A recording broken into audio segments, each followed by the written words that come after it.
Ils oublient que nous sommes une génération qui n'a plus rien à perdre. Là, je parle de nos gouvernants qui ont déjà tout volé dans notre pays. Et maintenant, la principale chose qu'ils ne peuvent plus nous voler, c'est notre détermination, c'est notre engagement, c'est notre espoir. Ils ont l'argent, ils ont le pouvoir, ils ont l'injustice qu'ils préfèrent appeler la justice. Ils ont les médias, ils ont les armes, ils ont les bâtons, ils ont presque tout. Mais notre détermination qui reste inébranlable, notre conviction qui est en acier et notre sens de sacrifice, ils ne peuvent plus toucher à ça. Surtout parce que c'est notre avenir qui est en jeu. Ils ne peuvent plus nous le voler, bien que c'est ce qu'ils veulent. Ils nous ont déjà tout volé, et même la peur. Et pour moi, je pense que c'est la chose la plus importante qu'ils ont volée, c'est la peur. Et nous n'avons plus peur.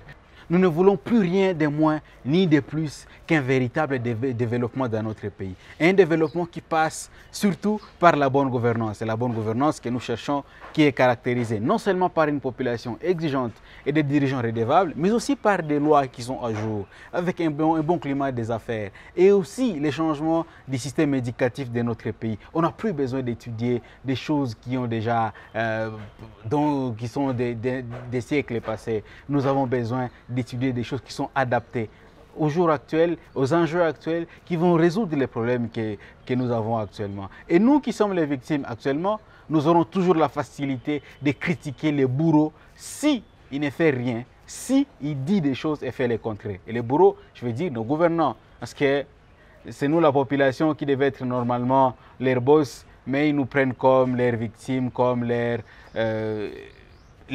butins de guerre.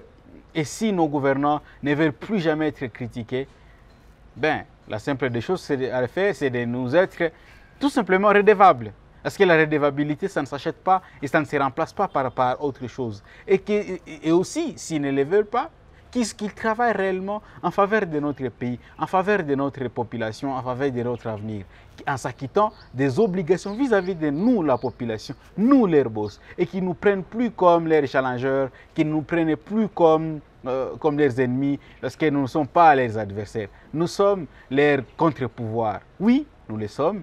Et aussi, nous sommes leurs alliés. S'ils font de bonnes choses, ils nous verront toujours en train de les soutenir. Et nous avons souvent la possibilité d'échanger plusieurs choses. Nous, la population congolaise, dans notre histoire et dans notre présent, et à maintes reprises. Malheureusement, nous ne savons pas que nous avons ce pouvoir. Surtout lorsque nous refusons d'être exigeants envers ceux-là qui ont le pouvoir, n'importe quel pouvoir. Le pouvoir de faire, le pouvoir de faire faire, le pouvoir d'influencer, le pouvoir de sanctionner, n'importe quel pouvoir. Eux doivent être redevables envers nous. Et nous, nous devons être exigeants envers eux. Ils nous ont déjà volé la peur. C'est bien, comme ils ont volé l'argent, ils n'ont pas cru qu'ils nous ont volé la peur, qui est un avantage pour nous et peut-être un inconvénient pour eux, malheureusement. Et malheureusement pour eux, heureusement pour nous.